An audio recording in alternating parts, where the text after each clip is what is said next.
ನಮಸ್ಕಾರ ವೀಕ್ಷಕರೇ, welcome back to my YouTube channel. ನನ್ನ ಚಾನಲ್ನ ಸಬ್ಸ್ಕ್ರೈಬ್ ಮಾಡಿದ ಎಲ್ಲರಿಗೂ ಧನ್ಯವಾದಗಳು. ಹೀಗೆ ನನ್ನ ಚಾನಲ್ನ ನೋಡ್ತಾ ಇರಿ, ಸಪೋರ್ಟ್ ಮಾಡ್ತಾ ಇರಿ. ಇವತ್ತು ನಾನು ವೆಜಿಟೇಬಲ್ ಸಾಗು ಮಾಡೋದು ಹೇಗೆ ಅಂತ ಹೇಳ್ಕೊಡ್ತಾ ಇದ್ದೀನಿ. ಮೊದಲು ತರಕಾರಿಗಳನ್ನು ಚಿಕ್ಕ ಚಿಕ್ಕದಾಗಿ ಕಟ್ ಮಾಡಿ ಇಟ್ಕೊಳ್ಬೇಕು. ನಾನಿಲ್ಲಿ ಬೀನ್ಸ್, ಕ್ಯಾರೆಟ್, ಸೀಮೆ ಬದನೆಕಾಯಿ, ಮೂಲಂಗಿ ಮತ್ತು ಆಲೂಗಡ್ಡೆಯನ್ನು ತಗೊಂಡಿದ್ದೀನಿ. ನಿಮಗೇನಾದರೂ ಬೇರೆ ತರಕಾರಿ ಬೇಕನ್ಸಿದ್ರೆ ಅದನ್ನು ಕೂಡ ಆ್ಯಡ್ ಮಾಡ್ಕೊಳ್ಬೋದು.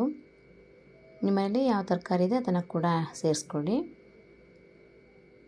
ಬೀನ್ಸ್ ಮತ್ತು ಕ್ಯಾರೆಟ್ನ 1 ಕಪ್ ಆಗುವಷ್ಟು ಕ್ವಾಂಟಿಟಿಯನ್ನು ತಗೊಂಡಿದ್ದೀನಿ.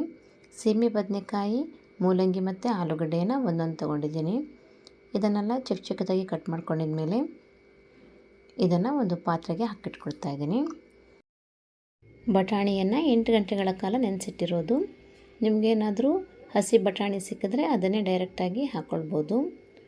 ಇದೆಲ್ಲವನ್ನು ಹಾಕಿದ ಮೇಲೆ ಇದನ್ನು ಒಂದು 2 ರಿಂದ 3 ಬಾರಿ ಚೆನ್ನಾಗಿ ವಾಶ್ ಮಾಡ್ಕೊಳ್ತಾ ಇದ್ದೀನಿ.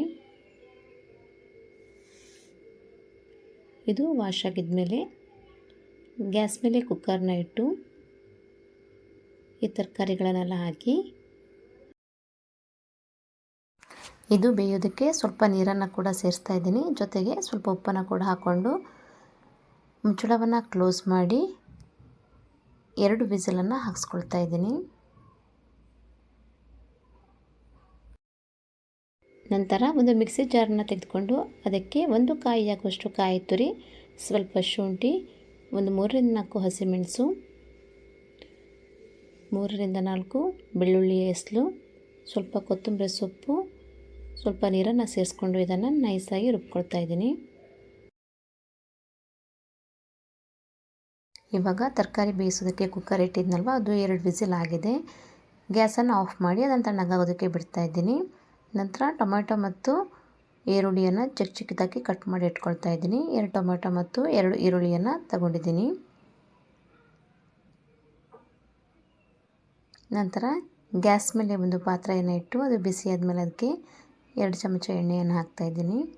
ಎಣ್ಣೆ ಬಿಸಿ ಆದಮೇಲೆ 1 ಚಮಚ ಜೀರಿಗೆ, 2 ಪಲಾವ್ ಎಲೆ, 2 ಚಕ್ಕೆ ಮತ್ತು 1 ಏಲಕ್ಕಿ, ಸ್ವಲ್ಪ ಮೊಗ್ಗು, ಇದನ್ನೆಲ್ಲವನ್ನು ಹಾಕಿ ಸ್ವಲ್ಪ ಫ್ರೈ ಮಾಡ್ಕೊಳ್ತಾ ಇದ್ದೀನಿ. ನಂತರ ಇದಕ್ಕೆ ಕಟ್ ಮಾಡಿ ಇಟ್ಕೊಂಡಂತಹ ಈರುಳ್ಳಿಯನ್ನು ಹಾಕಿ ಮತ್ತು ಇದನ್ನು ಫ್ರೈ ಮಾಡ್ತಾಯಿದ್ದೀನಿ.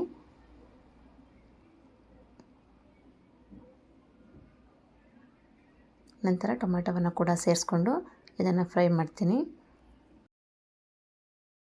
ಇದೆಲ್ಲ ಸ್ವಲ್ಪ ಬೆಂದಿದ ಮೇಲೆ ಇದಕ್ಕೆ 1/4 ಚಮಚದಷ್ಟು ಅರಿಶಿಣದ ಪುಡಿ ಮತ್ತು ರುಬ್ಬಿಟ್ಕೊಂಡಂಥ ಮಸಾಲೆಯನ್ನು ಹಾಕಿ ಇದನ್ನು ಒಂದು ಸಲ ಮಿಕ್ಸ್ ಮಾಡಿ 2 ರಿಂದ 3 ಸೆಕೆಂಡ್ ಇದನ್ನು ಹಾಗೆ ಬೇಯೋದಕ್ಕೆ ಬಿಡ್ತೀನಿ. ಮಸಾಲೆಯ ಹಸಿ ವಾಸನೆ ಎಲ್ಲ ಹೋಗಬೇಕು. ಇವಾಗ ತರಕಾರಿ ಎಲ್ಲ ಚೆನ್ನಾಗಿ ಬೆಂದಿದೆ.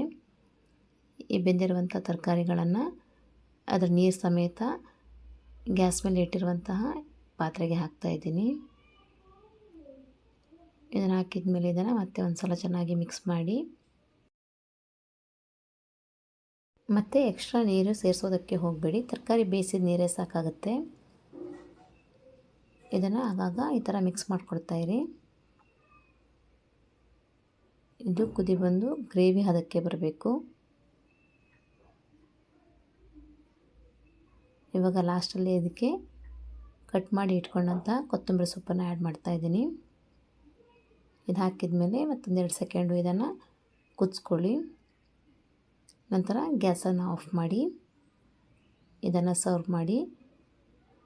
ಇದು ಪೂರಿ ಜೊತೆ, ಚಪಾತಿ ಜೊತೆ, ಇಲ್ಲ ಬನ್ಸ್ ಜೊತೆ ತಿನ್ನೋದಕ್ಕೆ ಚೆನ್ನಾಗಿರುತ್ತೆ. ರೈಸ್ ಜೊತೆ ಕೂಡ ಇದನ್ನು ತಿನ್ಬೋದು. ನಾನು ಹೇಳ್ಕೊಟ್ಟಿರುವ ವೆಜಿಟೇಬಲ್ ಸಾಗು ರೆಸಿಪಿ ನಿಮಗೆ ಇಷ್ಟ ಆದರೆ ಲೈಕ್ ಮಾಡಿ, ನನ್ನ ಚಾನಲ್ನ ಸಬ್ಸ್ಕ್ರೈಬ್ ಮಾಡಿ, ಫ್ಯಾಮಿಲಿ ಮತ್ತು ಫ್ರೆಂಡ್ಸ್ ಜೊತೆ ಶೇರ್ ಮಾಡಿ. ಮುಂದಿನ ವಿಡಿಯೋದೊಂದಿಗೆ ಮತ್ತೆ ಸಿಗ್ತೀನಿ. Thank you so much.